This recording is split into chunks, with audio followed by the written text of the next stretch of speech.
നമസ്കാരം. വിമാനത്താവളം എന്നുള്ളത് ഓരോ പ്രവാസിയുടെയും പ്രതീക്ഷയാണ്. നിരവധി സ്വപ്നങ്ങളും ആഗ്രഹങ്ങളും പേറിയാണ് ഓരോ വിമാനവും പറക്കുന്നത്. അത്തരം ഒരു പ്രതീക്ഷയായിരുന്നു കണ്ണൂർ അന്താരാഷ്ട്ര വിമാനത്താവളം. എന്നാൽ ഇന്ന് കണ്ണൂർ അന്താരാഷ്ട്ര വിമാനത്താവളത്തിന്റെ അവസ്ഥ എന്താണ്? പ്രവാസികൾ പ്രതികരിക്കുന്ന പ്രവാസിയിലേക്ക് സ്വാഗതം. കണ്ണൂർ വിമാനത്താവളത്തെ കുറിച്ച് കണ്ണൂരുകാരൻ എന്ന നിലയിൽ വിജയ ആന്റണിയുടെ അഭിപ്രായം? വളരെ നല്ല അഭിപ്രായമാണ്. കണ്ണൂരുകാരൻ എന്നുള്ള നിലയിൽ മാത്രമല്ല, ഒരു പ്രവാസി എന്നുള്ള നിലയിലും വളരെയേറെ പ്രതീക്ഷയോടുകൂടി കണ്ട ഒരു വിമാനത്താവളമായിരുന്നു കണ്ണൂർ വിമാനത്താവളം. വിമാനത്താവളത്തിന്റെ ഇന്നത്തെ അവസ്ഥയെക്കുറിച്ച് എന്താണ് പറയാനുള്ളത്? ഇന്നത്തെ അവസ്ഥ എന്ന് പറഞ്ഞാൽ വളരെ ഒരു പ്രവാസി അല്ലെങ്കിൽ ഒരു കണ്ണൂരുകാരൻ എന്നുള്ള നിലയിൽ നമ്മൾ പ്രതീക്ഷയോട് കണ്ടിരുന്ന ഒരു കാര്യം ഇന്ന് ഒന്നുമല്ലാതായി പോകുന്നു എന്നുള്ള ഒരു സ്ഥിതിയിലേക്കാണ് ഇപ്പം പോയിക്കൊണ്ടിരിക്കുന്നത്. വിമാനത്താവളത്തിന്റെ ഇന്നത്തെ ഈ അവസ്ഥയ്ക്കുള്ള കാരണങ്ങൾ എന്താണെന്നാണ് നിങ്ങളുടെ അഭിപ്രായം? നമ്മൾ മനസ്സിലാക്കുമ്പോൾ ഒരു അന്താരാഷ്ട്ര വിമാനത്താവളത്തിന് ഗവൺമെന്റ് അംഗീകാരം കിട്ടണമെങ്കിൽ മിനിമം 3 വർഷം അല്ല 5 വർഷം എന്നൊക്കെയുള്ളതായിരുന്നു നമ്മളൊക്കെ ആദ്യ ഘട്ടങ്ങളിൽ കേട്ടിരുന്നത്. പക്ഷേ മറ്റു പല വിമാനത്താവളങ്ങൾക്കും ആ പരിധിയൊന്നും ഇല്ലാതെ കൊടുക്കുകയും എന്നാൽ 5-7 വർഷമായിട്ടും കണ്ണൂർ വിമാനത്താവളത്തിന് യാതൊരുവിധ അംഗീകാരങ്ങളും നൽകാതിരിക്കുന്നത് തീർച്ചയായിട്ടും ആ ഒരു പ്രദേശത്തെ അവഗണിക്കുന്നതും രാഷ്ട്രീയമായിട്ട് കേന്ദ്ര സർക്കാർ കണ്ണൂരിനോട് കാണിക്കുന്ന അവഗണനയായിട്ടാണ് ഞാനിതിനെ കാണുന്നത്. മറ്റ് പ്രദേശങ്ങളിലുള്ള വിമാനത്താവളങ്ങളുടെ അധികാരികളോ അവരുടെ സ്വാധീനമോ അങ്ങനെ പലതും ഇതിന്റെ പിന്നിൽ ഉണ്ടാകുമെന്ന് മനസ്സിലാക്കുന്നു. കണ്ണൂർ വിമാനത്താവളത്തിന്റെ വികസന സാധ്യതകൾ എന്തൊക്കെയാണ്? വികസന സാധ്യതകൾ എന്ന് പറഞ്ഞു കഴിഞ്ഞാൽ കേരളത്തിലെ ഏറ്റവും വലിയ റൺവേ ഉള്ള ഒരു വിമാനത്താവളമാണ് കണ്ണൂർ വിമാനത്താവളം. ആ ഒരു രീതിയിൽ നോക്കിക്കഴിഞ്ഞാൽ നമുക്ക് എല്ലാവർക്കും വളരെയധികം പ്രതീക്ഷ നൽകുന്ന, ഭാവിയിൽ വളരെയധികം വികസന സാധ്യതകളുള്ള ഒരു ഏരിയയാണ്. മാത്രമല്ല ശ്രീലങ്കയുമായിട്ട് അടുത്ത് കിടക്കുന്നതുകൊണ്ട് ശ്രീലങ്കൻ ഏവിയേഷന്റെ പകരം പിന്തുണ കണ്ണൂർ വിമാനത്താവളത്തിന് കിട്ടുമെന്ന് ഒരു ഘട്ടത്തിൽ പറഞ്ഞു കേട്ടിരുന്നു. അതെന്ന് വെച്ചാൽ ഇപ്പോഴും ശ്രീലങ്കൻ എയർലൈൻസ് ഒക്കെ അതിന്റെ ഫ്യൂവൽ ഫില്ലിംഗ് ഒക്കെ നടത്തുന്ന കൊച്ചി കേന്ദ്രീകരിച്ചാണ്. അത് കണ്ണൂരായിട്ടാണെങ്കിൽ കുറച്ചുകൂടെ നല്ല രീതിയിൽ അവർക്ക് കുറച്ചുകൂടെ ആദായകരമായിരിക്കും എന്നൊക്കെയുള്ള രീതിയിലുള്ള പല കാര്യങ്ങളും നമ്മൾ കേട്ടിരുന്നു. എങ്കിലും ഇപ്പോഴൊന്നും അതിനൊരു സാധ്യതയും കാണുന്നില്ല. വയനാട് ജില്ല, അതുപോലെ കർണാടകത്തിന്റെ മൈസൂർ തൊട്ട് ഇങ്ങോട്ടുള്ള ഭാഗങ്ങള്, കാസർഗോഡ് ജില്ല, മംഗലാപുരം തൊട്ട് ഇങ്ങോട്ടുള്ള ഭാഗങ്ങള്, ഇവിടെയൊക്കെയുള്ള ജനങ്ങൾക്ക് വളരെയധികം ഉപകാരപ്രദമാകുന്ന ഒരു വിമാനത്താവളമാണ്. നമ്മുടെ വാണിജ്യമായിട്ടും അതുകൂടാതെ യാത്രാ സൗകര്യത്തിനും എല്ലാം ഉപകാരപ്പെടുന്ന ടൂറിസം, മലബാർ മേഖലയുടെ അനന്തമായ ടൂറിസം സാധ്യതകളെ ഉപയോഗപ്പെടുത്താൻ ഈ വിമാനത്താവളം ഒരു അന്താരാഷ്ട്ര വിമാനത്താവളമായിട്ട് ഉയർന്നു കഴിഞ്ഞാൽ സാധിക്കും. മാത്രമല്ല നല്ല ഹോസ്പിറ്റൽ സൗകര്യങ്ങളും കണ്ണൂർ ജില്ലയിലും അതുപോലെ തന്നെ കോഴിക്കോടും ഒക്കെ ഉണ്ട്. അതുമെല്ലാം ആയിട്ട് ആരോഗ്യ മേഖലയിലും വിദേശത്തു നിന്നുള്ള ആൾക്കാരിലെ ഇപ്പം ധാരാളമായിട്ട് ചികിത്സയ്ക്കായിട്ട് ആയുർവേദം ആ രീതിയിലുള്ള ഇതിനെയൊക്കെ പരിപോഷിപ്പിക്കാൻ ഈ വിമാനത്താവളത്തിന് ഒരു അന്താരാഷ്ട്ര പദവി കിട്ടിയാൽ വളരെയധികം ഉപകാരപ്രദമായിരിക്കുമെന്ന് ഞാൻ മനസ്സിലാക്കുന്നു. കുവൈറ്റിലെ പ്രമുഖ ജില്ലാ സംഘടനയാണ് ഫ്രണ്ട്സ് ഓഫ് കണ്ണൂർ എന്നുള്ളത്. അതിന്റെ ജനറൽ സെക്രട്ടറിയാണ് ഹരിപ്രസാദാണ് എൻ്റെ കൂടെയുള്ളത്. കണ്ണൂർ എയർപോർട്ടിനെ കുറിച്ച് അദ്ദേഹത്തിന്റെ അഭിപ്രായം ആരാണ്? നമസ്കാരം. കണ്ണൂരിന്റെ ജില്ലാ സംഘടനയായ ഫോക്കിന്റെ ജനറൽ സെക്രട്ടറി എന്നതിലപ്പുറം ഒരു സ്ഥിരം യാത്രികൻ എന്നുള്ള രീതിയിൽ വളരെ മനോഹരമായ ഒരു എയർപോർട്ടാണ് നമ്മുടെ കണ്ണൂർ അന്താരാഷ്ട്ര വിമാനത്താവളം. വളരെ പ്രകൃതി രമണീയമായ ഒരു അന്തരീക്ഷവും കൂടാതെ വളരെ വിശാലമായ സൗകര്യമുള്ള ഒരു എയർപോർട്ടാണ് നമുക്ക് ലഭിച്ചിട്ടുള്ളത്. അതിൽ തീർച്ചയായിട്ടും നമുക്കൊരു അഭിമാനം തന്നെയാണ്. കാരണം നമുക്ക് നമ്മുടെ നാട്ടിലേക്ക് ഏറ്റവും ആദ്യം തന്നെ പറന്നെത്താൻ പറ്റിയൊരു എയർപോർട്ടാണ്. പക്ഷേ ഇപ്പോഴത്തെ നമ്മുടെ നിലവിലെ അവസ്ഥയിൽ നമുക്ക് ആഴ്ചയിൽ 1 ഫ്ലൈറ്റ് അല്ലെങ്കിൽ 2 ഫ്ലൈറ്റ് മാത്രമാണ് പരമാവധി ലഭ്യമായിട്ടുള്ളത്. ഇവിടെ പ്രവാസി എന്നുള്ള രീതിയിൽ ആർക്കെങ്കിലും ഒരു അത്യാവശ്യ ഘട്ടത്തിൽ നാട്ടിലേക്ക് യാത്ര ചെയ്യണമെന്ന് പറഞ്ഞാൽ മുൻപത്തെ പോലെ തന്നെ കോഴിക്കോട് അന്താരാഷ്ട്ര വിമാനത്താവളം അല്ലെങ്കിൽ കൊച്ചി എന്നുള്ള മറ്റ് ഓപ്ഷനുകൾ തന്നെ തിരഞ്ഞെടുക്കേണ്ട ഒരു അവസ്ഥയിലാണ് നമ്മളിപ്പോഴും നിലവിലുള്ളത്. നമ്മൾ കഴിഞ്ഞ കുറേ കാലങ്ങളായി കേട്ടിട്ടുള്ള പോയിന്റ് ഓഫ് കോൾ പദവി എന്ന അംഗീകാരത്തിന്റെ കുറവുമാണ് നമ്മുടെ പുരോഗതിയിൽ തടസ്സമായി നിൽക്കുന്നത്. കാരണം എയർ ഇന്ത്യ അല്ലെങ്കിൽ ഇൻഡിഗോ എന്നീ നമ്മുടെ രാജ്യത്തിന്റെ ഫ്ലൈറ്റുകളല്ലാതെ മറ്റ് അന്താരാഷ്ട്ര വിമാനങ്ങളൊന്നും സർവീസ് ഇതുവരെയായിട്ട് നമ്മുടെ നാട്ടിലേക്ക് ആരംഭിച്ചിട്ടില്ല. അത് തന്നെയാണ് തീർച്ചയായിട്ടും നമ്മുടെ വികസനത്തെ ബാധിച്ചുകൊണ്ടിരിക്കുന്നത്. ഒരു പ്രവാസി ജില്ലാ സംഘടന എന്നുള്ള രീതിയിൽ പലതവണ കേന്ദ്ര സർക്കാരിനും അതുപോലെ സംസ്ഥാന സർക്കാരുകൾക്കൊക്കെ നമ്മൾ ഈ ഒരു പോയിന്റ് ഓഫ് കോൾ പദവിക്ക് വേണ്ടിയിട്ടുള്ള നിവേദനങ്ങൾ സമർപ്പിച്ചിട്ടുണ്ട്. പക്ഷെ എന്തുകൊണ്ടാണ് ഇത്തരത്തിലൊരു വൈകൽ അല്ലെങ്കിൽ ഒരു നിഷേധാത്മകമായിട്ടുള്ളൊരു കാര്യങ്ങളിലേക്ക് നീങ്ങി പോകുന്നത് എന്ന് ഇതുവരെയായിട്ട് മനസ്സിലായിട്ടില്ല.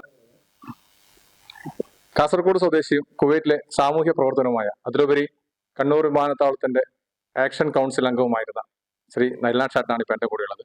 കണ്ണൂർ വിമാനത്താവളത്തിന്റെ ഇപ്പോഴത്തെ ഒരവസ്ഥയെക്കുറിച്ച് അദ്ദേഹത്തോട് ചോദിക്കാം. നമസ്കാരം. കണ്ണൂർ വിമാനത്താവളം നമ്മൾ ഏറെ പ്രതീക്ഷയോട് കൂടിയിട്ട് കാത്തിരുന്ന ഒരു വിമാനത്താവളമായിരുന്നു. പക്ഷെ ആ പ്രതീക്ഷകളൊക്കെ കാറ്റിൽ പറത്തുന്ന വിധത്തിലാണ് ഇപ്പോൾ കണ്ണൂർ വിമാനത്താവളത്തിന്റെ അവസ്ഥ. പ്രധാനമായും കണ്ണൂർ വിമാനത്താവളത്തിന് POC ലഭിക്കുന്നില്ല. POC ലഭിച്ചെങ്കിൽ മാത്രമേ വിദേശ വിമാന കമ്പനികൾക്ക് അവിടെ ഇറങ്ങാനുള്ള സാഹചര്യം ഒരുക്കുകയുള്ളൂ. അതിന് എന്താണ് തടസ്സം? ആ തടസ്സം നീക്കാൻ എന്തൊക്കെ ചെയ്യണം എന്നതാണ് നമ്മൾ ആദ്യം ചിന്തിക്കേണ്ടത്. അതിനുവേണ്ടിയുള്ള ഒരു സമര പരിപാടിയുമായി കഴിഞ്ഞ തിരുവോണ നാളിൽ നമ്മൾ മട്ടന്നൂർ ഒരു സത്യാഗ്രഹമൊക്കെ സംഘടിപ്പിച്ചിരുന്നു. എന്തൊക്കെയോ നിർഭാഗ്യവശാൽ അതിൽ ചെറിയ പാകപ്പിഴ വന്നു. ആ സമരം പാതി വഴിക്ക് ഉപേക്ഷിക്കേണ്ടി വന്നു.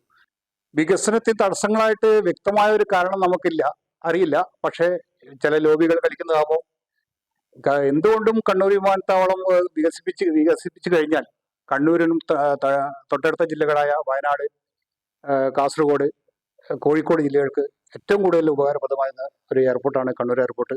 പക്ഷേ അതിനുള്ള എന്താണ് മാർഗതടസ്സം, എന്താണ് നിയമാവശങ്ങൾ എന്ന് നമുക്കറിയില്ല. എല്ലാ സാങ്കേതിക വശങ്ങളും ഉള്ള ഒരു എയർപോർട്ടാണ് കണ്ണൂർ എയർപോർട്ട്. ഇനിയും സ്ഥലങ്ങൾ വേണമെങ്കിൽ ഏറ്റെടുക്കാൻ സ്ഥലങ്ങൾ ഒരുപാട് കിടക്കുന്ന ഒരു ഏരിയ കൂടിയാണ് കണ്ണൂർ എയർപോർട്ട്. അപ്പോൾ എന്താണ് അതിന്റെ പ്രശ്നങ്ങൾ എന്ന് വ്യക്തമായി നമുക്ക് ഒരു രൂപമില്ല.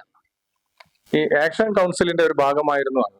അപ്പോൾ അതിന്റെ ഭാഗമായിട്ട് സംസ്ഥാന ഗവൺമെന്റിന്റെ ഭാഗത്തുനിന്ന് എന്തായിരുന്നു നിങ്ങൾക്കുണ്ടായിരുന്ന സപ്പോർട്ട്?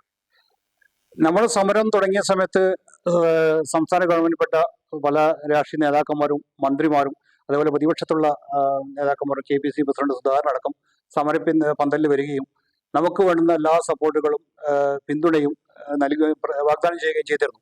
പക്ഷേ മുഖ്യമന്ത്രി അത് കേന്ദ്ര മന്ത്രിസഭയുടെ ശ്രദ്ധയിൽപ്പെടുത്താം, വ്യോമയാന മന്ത്രിയുടെ ശ്രദ്ധയിൽപ്പെടുത്താം എന്നൊക്കെ പറഞ്ഞിട്ടുണ്ട്. പക്ഷെ അതിനെ മുന്നോട്ടുള്ള ഒരു ഡെവലപ്പും ഇതുവരെ കാണുന്നില്ല. രാഷ്ട്രീയപരമായിട്ടും ഈ കണ്ണൂർ വിമാനത്താവളത്തിന് എന്തെങ്കിലും എതിർപ്പുണ്ടോ എന്നുള്ള കാര്യം നമുക്ക് അതിന്റെ വ്യക്തമായ ഒരു ധാരണയില്ല. പക്ഷെ ഇതിന്റെ പിന്നിൽ എന്തോ ഒരു ലോബി കളിക്കുന്നുണ്ടെന്ന് വ്യക്തമായ ഒരു സംശയം നമുക്കില്ലായില്ല. കണ്ണൂർ വിമാനത്താവളത്തിന്റെ വികസന പ്രവർത്തനങ്ങൾക്ക് വേണ്ടി രൂപീകരിച്ച ആക്ഷൻ കൗൺസിലിൽ സജീവ പ്രവർത്തനമായിരുന്നു മുരളി വാഴക്കോടൻ. അദ്ദേഹത്തിന്റെ ഒരു അനുഭവം നമുക്ക് ചോദിച്ചറിയാം.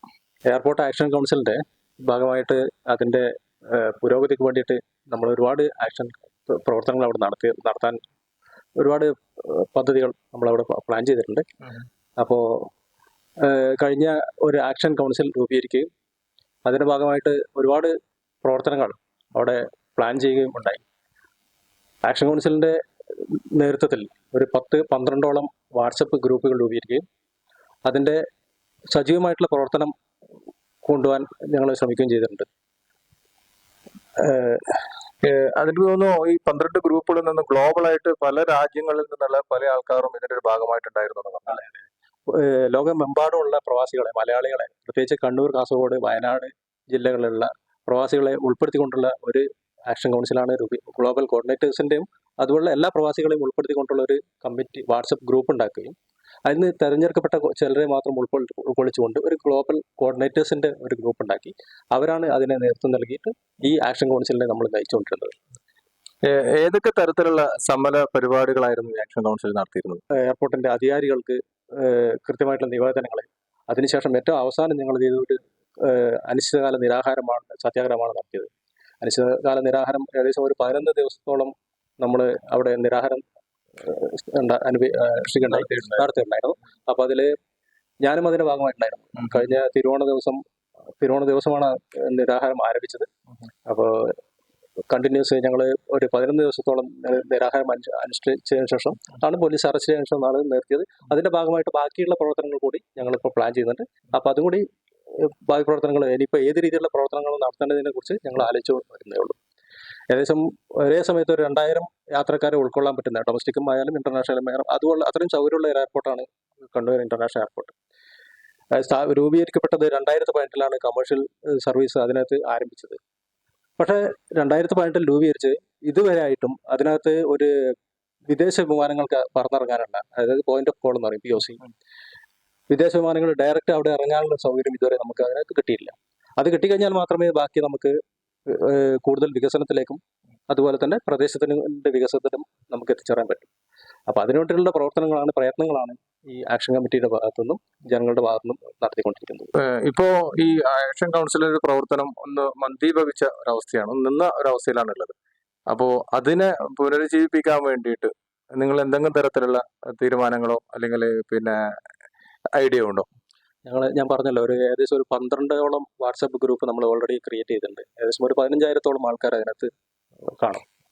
അപ്പോൾ അത്രയും മെമ്പേഴ്സിനെ ഉൾക്കൊള്ളിച്ചുകൊണ്ടുള്ള ഗ്രൂപ്പിനെ ഒന്നുകൂടി സജീവമാക്കി ഈ എയർപോർട്ടിനെ കൂടുതൽ POC കിട്ടി അതിനുശേഷം കൂടുതൽ ഡെവലപ്മെന്റിലാക്കാനുള്ള പരിശ്രമങ്ങൾ ഞങ്ങൾ നടത്തിക്കൊണ്ടിരിക്കുന്നുണ്ട്. അപ്പോൾ അതിന് കേന്ദ്രത്തിലേക്കും അതുപോലുള്ള സംസ്ഥാന ഗവൺമെന്റിൽ സംസ്ഥാന ഗവൺമെന്റിനെ കൊണ്ട് കേന്ദ്രത്തിലേക്കും സമ്മർദ്ദം ചെലുത്തിക്കാനുള്ള സംവിധാനങ്ങൾ, ആ രീതിയിലുള്ള പ്രവർത്തനങ്ങളാണ് ഞങ്ങൾ പ്ലാൻ ചെയ്യുന്നത്. തീർച്ചയായും വ്യോമയാന മന്ത്രി അതുപോലുള്ള ഉന്നത അധികാരികളെ നേരിട്ട് കാണാനും അവർക്ക് നേരിട്ട് നിവേദനം നൽകി. ഈയിടെ നമ്മുടെ കേന്ദ്ര വ്യോമയാന മന്ത്രി നമ്മുടെ എയർപോർട്ട് സന്ദർശിച്ചിട്ടുണ്ടായിരുന്നു എന്നാണ് അറിയാൻ സാധിച്ചത്. എയർപോർട്ടിനെ സംബന്ധിച്ചിടത്തോളം വളരെ നഷ്ടത്തിലാണ് ഇപ്പം ഓടിക്കൊണ്ടിരിക്കുന്നത്. അതായത് 1892 കോടിയോളം രൂപയുടെ ചെലവിലാണ് എയർപോർട്ട് നിർമ്മിച്ചത്. പക്ഷേ ഏകദേശം 1000 കോടിയോളം ഷെയർ ഹോൾഡേഴ്സിന്റെ 892 കോടി കടമായിട്ടും. പക്ഷെ ഇതിപ്പം ഏകദേശം അതിന്റെ ഇരട്ടിയോളം കടം ആയിട്ടുണ്ട്. ഇപ്പം ഷെയർ ഹോൾഡേഴ്സിന് ഈ 2018 കമേഴ്ഷ്യൽ സർവീസ് ആരംഭിച്ചതിന് ശേഷം 1 രൂപ പോലും ലാഭവിഹിതം നൽകാൻ ഇന്നത്തെ ഈ കിയാലിന്, ഇതിന്റെ മാനേജ്മെന്റ് ചെയ്യുന്ന കിയാൽ കമ്പനിക്ക് സാധിച്ചിട്ടില്ല. തീർച്ചയായും ഈ എയർപോർട്ട് വികസിക്കുന്നതിലൂടെ ഷെയർ ഹോൾഡേഴ്സിനെ കൂടി വിശ്വാസത്തിലെടുത്തുകൊണ്ട് നല്ലൊരു പ്രവർത്തനം നടത്തി എങ്കിൽ മാത്രമേ ഈ വികസനം സാധ്യമാക്കുകയുള്ളൂ. അവരെ കൂടെ സപ്പോർട്ടോടുകൂടി ഞങ്ങൾ കൂടുതൽ പ്രവർത്തനം ആരംഭിക്കാനാണ് പ്ലാൻ ചെയ്തിട്ടുള്ളത്. ഇപ്പോൾ നിങ്ങളിപ്പോൾ പറഞ്ഞു ഇതിൽ ഈ ആക്ഷൻ കൗൺസിലിൽ കൂടാതെ തന്നെ ഒരു 10-12,000-ഓളം ആൾക്കാരുണ്ടെന്ന് പറഞ്ഞു. അപ്പോൾ ഈ 12,000-ൽ ഇതിന്റെ ഈ ഷെയർ ഹോൾഡേഴ്സ് ഭാഗമായിട്ടുണ്ടോ? തീർച്ചയായും ഷെയർ ഹോൾഡേഴ്സ് അതിന്റെ ഭാഗമാണ്. പക്ഷേ ഷെയർ ഹോൾഡേഴ്സിന് വേറെ അവരുടെ രീതിയിലുള്ള സമര പരിപാടികളായിട്ട് അവർ മുന്നോട്ട് പോകുന്നുണ്ട്. ഈയിടെ അവരും നേരിട്ട് വ്യോമയാന മന്ത്രി പോയി കണ്ടു എന്നുള്ള ഒരു ന്യൂസ് ഉണ്ടായിരുന്നു. അവരുടേതായിട്ടുള്ള സൈഡിൽ നിന്ന് അവർ ചെയ്യുന്നുണ്ട്. ഈ അടുത്ത കാലത്ത് ഒരു വലിയ ദുരന്തം ഏറ്റുവാങ്ങിയ ഒരു ജില്ലയാണ് വയനാട്. ആ വയനാടിനെ പുനരുദ്ധരിക്കാൻ വേണ്ടി അവിടെ എത്തിയ പ്രധാനമന്ത്രിയും പട്ടാളക്കാരും എത്തിച്ചേർന്നത് നമ്മുടെ കണ്ണൂർ വിമാനത്താവളത്തിലാണ്. എൻ്റെ കൂടെ ഇപ്പോൾ ഉള്ളത് Kuwait Wayanad association treasurer Shine ബാബുവാണ്. വയനാട് ജില്ലയ്ക്ക് ഈ കണ്ണൂർ വിമാനത്താവളത്തിന് കൊണ്ടുണ്ടാകുന്ന നേട്ടങ്ങൾ എന്തൊക്കെയാണ് എന്നുള്ളത് അദ്ദേഹത്തുമായി ചോദിക്കാം. വളരെ സൗകര്യപ്പെട്ട ഒരു എയർപോർട്ട് തന്നെയാണ് കണ്ണൂർ എയർപോർട്ട്. കോഴിക്കോടിനെ സംബന്ധിച്ച് നോക്കുകയാണെങ്കിൽ ഒരുപാട് സൗകര്യം കൂടുതലുണ്ട്. പക്ഷേ ഒരു സൗകര്യം കുറവെന്ന് വെച്ചാൽ വിദേശ വിമാനങ്ങൾ വരുന്നില്ല എന്നുള്ളതാണ്. പിന്നെ വയനാടിനെ സംബന്ധിച്ച് പറയുകയാണെങ്കിൽ കണ്ണൂർ എയർപോർട്ട് എന്ന് പറഞ്ഞാൽ മാനന്തവാടി മുതൽ ആ ഭാഗം ഏരിയയിൽ തന്നെ ഒരുപാട് ടൂറിസ്റ്റ് സാധ്യതയുള്ള ഒരു സ്ഥലമാണ്. അപ്പൊ അതിനൊക്കെ വിദേശികൾക്ക് വരാനും ബാക്കിയുള്ള സ്ഥലത്തുള്ള ആൾക്കാർക്ക് വരാനും കൂടെ ഏറ്റവും ഉപകാരപ്രദമായ ഒരു എയർപോർട്ടാണ് കണ്ണൂർ എയർപോർട്ട്. ഇപ്പോൾ വയനാടിനെ സംബന്ധിച്ച് കണ്ണൂർ, കോഴിക്കോടാണ് ഏറ്റവും അടുത്ത് കിടക്കുന്ന 2 എയർപോർട്ടുകൾ. ഇപ്പൊ ഞാൻ കൂടുതലും യാത്ര ചെയ്തത് കോഴിക്കോട് എയർപോർട്ടാണ്. കണ്ണൂരിലേക്ക് പോകാത്തതിന് മെയിൻ കാരണം എന്താണെന്ന് വെച്ചാൽ വിദേശത്ത് നിന്ന്, പ്രത്യേകിച്ച് നമ്മൾ കുവൈത്തിൽ നിന്ന് തന്നെ ആകെ വിരലെണ്ണാവുന്ന ദിവസങ്ങൾ മാത്രമേ ഉള്ളൂ, 3-2 ദിവസങ്ങൾ മാത്രമേ ഉള്ളൂ ഫ്ലൈറ്റ് ഉള്ളത്. അപ്പൊ അതുകൊണ്ട് തന്നെ നമുക്ക് അവിടേക്ക് ചൂസ് ചെയ്യാൻ പറ്റുന്നില്ല. എന്തു തന്നെയായാലും നാടിന്റെയും നാട്ടുകാരുടെയും അതുവഴി രാജ്യത്തിന്റെയും പ്രതീക്ഷയാണ് വിമാനത്താവളം. ആ രാജ്യത്തിന്റെ, ആ നാടിന്റെ ക്ഷേമത്തിന്റെയും ഐശ്വര്യത്തിന്റെയും. നമുക്ക് കാത്തിരിക്കാം മാറ്റങ്ങൾക്കായി. പുതിയൊരു വിഷയമായി വീണ്ടും കാണാം. ബൈ.